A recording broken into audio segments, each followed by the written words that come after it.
Varvara slowly walked through the evening Voronezh, collecting her thoughts. Behind her was the park, where half an hour ago Stepan had asked again, "Well, have you talked to your mother?"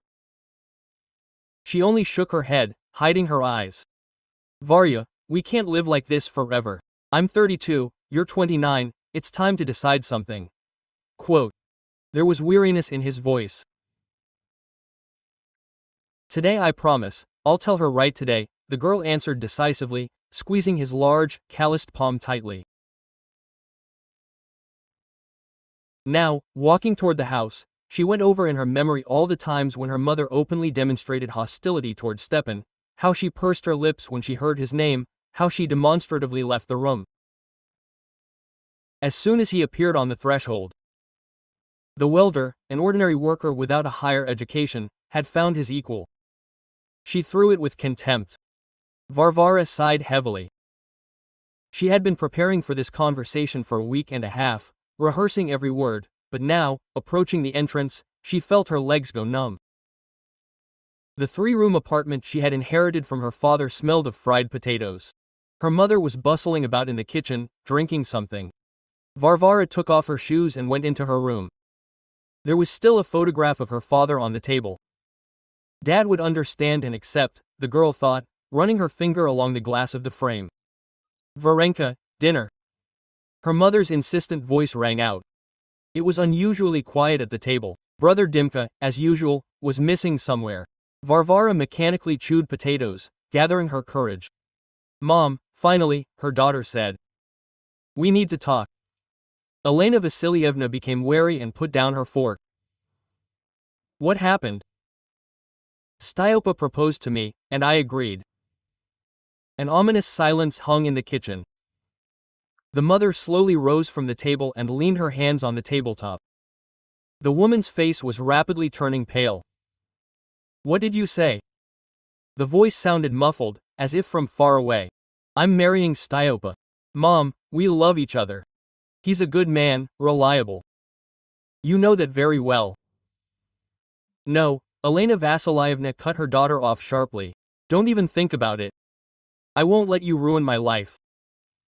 Mom, I'm 29 years old. I can decide for myself who to marry. As long as you live in my house, you will listen to me." A dangerous gleam appeared in the mother's eyes. "I didn't raise you, or teach you at the institute, for you to connect your life with some welder." Varvara felt treacherous tears welling up in her eyes. All the prepared words evaporated somewhere. "And he will also live here as my husband," the girl said quietly but firmly. "What?" Elena Vasilievna clutched her heart. "This man will never cross the threshold of my apartment. If you want to marry him, go and rent a place. Or even move to another city, but this pauper will not be here. Mom, this apartment is mine too. Dad left it to all of us, not just you." "There," Mother screamed. "Go to your Styopa. Go spend the night in his homeless shelter right now." Varvara got up from the table. There were tears in her eyes, but she tried to hold herself up straight, not demonstrating what was going on inside. Hastily, having collected the bare necessities in a bag, the girl left the apartment. The last thing she heard was the crash that fell on half a plate and the muffled sobs of her mother. A light rain was falling outside. Varvara took out her phone and dialed Styopa's number. "I've said everything. Can I come to you?" A few seconds later, a familiar voice rang out. "Of course, my love, I'm waiting." Elena Vasilievna was rushing around the apartment like a wounded animal, sitting down in the kitchen, then jumping up and going to her daughter's room, where everything reminded her of Varvara's disobedience. How could she? Her temples were pounding. How dare she go against her mother? Why does she need this worker? The woman stopped at the window. Raindrops were running down the glass, blurring the outlines of the evening city somewhere out there, in the dank darkness, and her daughter was hurrying to this welder. Elena Vasilievna spat out with contempt. The first meeting with Stepan appeared before her eyes. A tall, broad-shouldered guy in worn jeans and a checkered shirt, calloused hands, ingrained dirt under his nails. "Hello, Aunt Len," he said so simply, in a familiar way. And she shuddered. What was she like to him, Aunt Lena? The woman sank down on a chair, clutching her head in her hands. No, she hadn't devoted her entire life to her daughter so that she would get involved with a simple working man. Her late husband had left them a decent inheritance, an apartment, a summer house, a car. Varvara had received a higher education, worked in a bank, and could have found herself a worthy match, a lawyer, a doctor, a businessman, but the sound of the opening door interrupted her thoughts. Dmitri was standing on the threshold. He smelled slightly of alcohol. "Why aren't you sleeping, mother?" the young man asked, taking off his jacket. "Varka." His treacherous voice trembled. "She was going to marry this Stepan." "Ah, she's finally matured. It's high time. Stepan is a normal man. A hard worker." "What?" Elena Vasilievna turned sharply to her son. "And you too. But he's uneducated, simple." "Mom, stop it already," Dmitri winced. "Varka will soon be 30, and you treat her like she's a little girl." God can't help but laugh. The young man went to his room, leaving his mother alone with her negative thoughts. Something needs to be done, urgently. Otherwise, everything will go downhill. And then the inheritance dawned on her. Elena Vasilievna even jumped from the idea that came to her mind. Grabbing the phone, she dialed her daughter's number. After the fifth ring, Varvara answered. "Yes, Mom, come home immediately," the woman said crisply. "We need to talk. I have important news for you." Quote, an hour later, Varvara crossed the threshold of the apartment. Her eyes were red, but her gaze was determined. "So, that's it." Elena Vasilievna spoke calmly and coldly. "I've decided everything. If you marry him, I will transfer the entire inheritance to Dmitri. Everything. The apartment, the car, the dacha. You won't get anything." The girl turned pale. "What, Mom, are you blackmailing me?" "Seriously? Call it whatever you want, the choice is yours. Either a decent life or a life of stagnation with this. His name is Stepan." Varvara suddenly screamed. "He is a man, not this. And I love him." "Love?" The mother sneered contemptuously. "You can't live on love. Do you think his salary is enough for a decent life, for a rented apartment, for future children?" "We can handle it," the daughter answered stubbornly. "I have a job too, and Styopa is not an alcoholic, not lazy. He is an excellent professional in his field and a very ambitious man. I am happy. I have said everything. Decide. Either the inheritance, or your welder. I will deprive you of everything." Varvara looked at her mother for a long time, as if she was seeing her for the first time. Then she slowly said, "You know, Mom, I will marry Styopa. You can rewrite everything you want, to whomever you want, but I will not give up my happiness." Quote. Turning around, the girl went into her room, and Elena Vasilievna remained standing, feeling the ground slipping out from under her feet. Was she really losing her daughter? The following days, the apartment was filled with an oppressive atmosphere. Elena Vasilievna demonstratively did not talk to her daughter, and Varvara tried to leave for work early and return later. Dmitri only chuckled, watching this silent war. On Thursday, the mother announced that she was going to the notary. The girl only shrugged her shoulders. She had already made a decision from which she was not going to back down. That evening, Elena Vasilievna solemnly placed the documents on the table. "Now everything is registered in Dima's name. Maybe at least this will set your mind straight?" The young man, sprawled in his chair, grinned contentedly. "Thank you, Mom, a generous gift." Varvara took the documents and slowly leafed through them. Indeed, her mother had rewritten everything. The apartment, the old Toyota, the summer cottage with the little house. The girl felt her eyes sting treacherously, but she held back. "What, my dear?" her mother asked with poorly concealed triumph. "Maybe you'll come to your senses now? Will you give up your huckster?" Quote. "No, Mom," Varvara answered quietly and firmly. "I'm not selling myself, even for an inheritance." The girl took a glossy magazine out of her bag. "Here's a dress she's chosen. The wedding is coming soon." Elena Vasilievna turned to Idolize and answered furiously. "How dare you? How dare you after everything I've done for you? And what have you done, Mom? Quote. Varvara suddenly exploded. Raised and taught? That's the duty of any mother. And now you're trying to buy my happiness. Do you think I'll perish without your inheritance? Yes, it is better to live in a one-room apartment with stiopa than in a golden cage with your rules. The daughter ran out of the room, slamming the door. The woman sank down on the sofa, exhausted.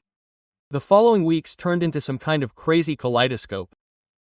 Varvara was preparing for the wedding, booking a restaurant, choosing rings, making a guest list. The mother pretended that nothing was happening, but secretly watched the preparations, and her heart was breaking with pain and resentment. Stepan tried to talk to his future mother-in-law several times, but she flatly refused to see him.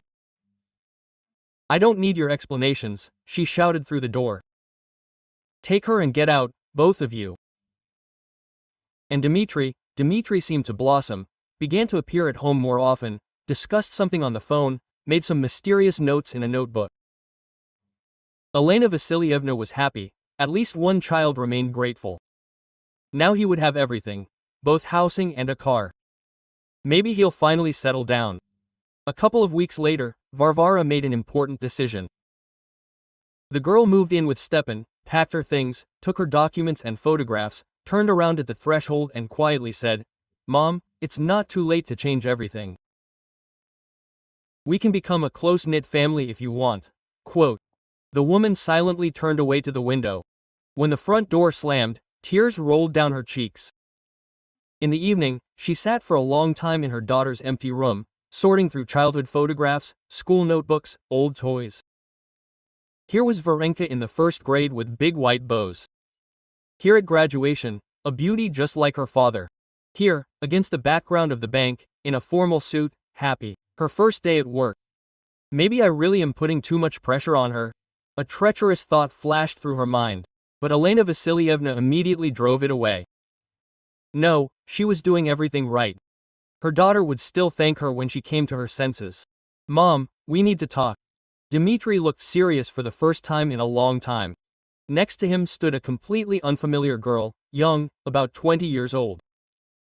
The woman looked suspiciously at the uninvited guest. What happened? Meet Lisa, my fiancée. The young man put his arm around the girl's shoulders. She's pregnant. We're getting married in a month. Elena Vasilievna sank down on a chair in surprise.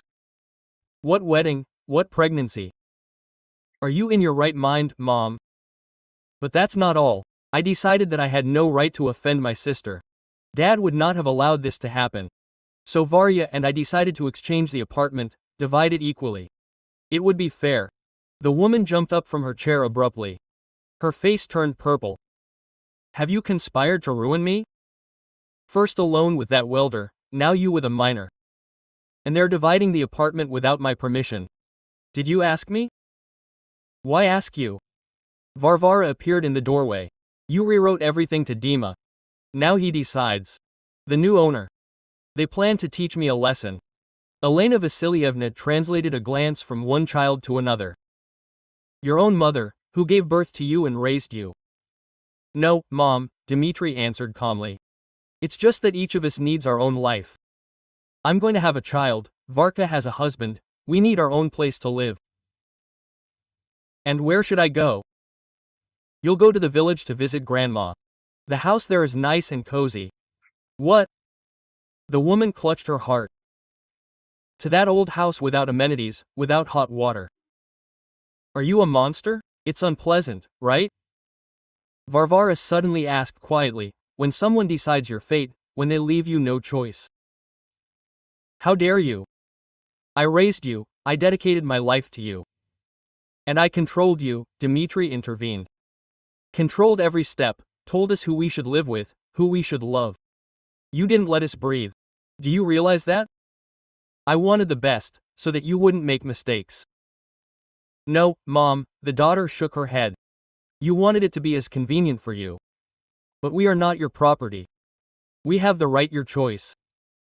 Even if this choice seems like a mistake to you. This is our life and our mistakes. Elena Vasilievna sank down on the sofa, covering her face with her hands. You are throwing your own mother out of the apartment.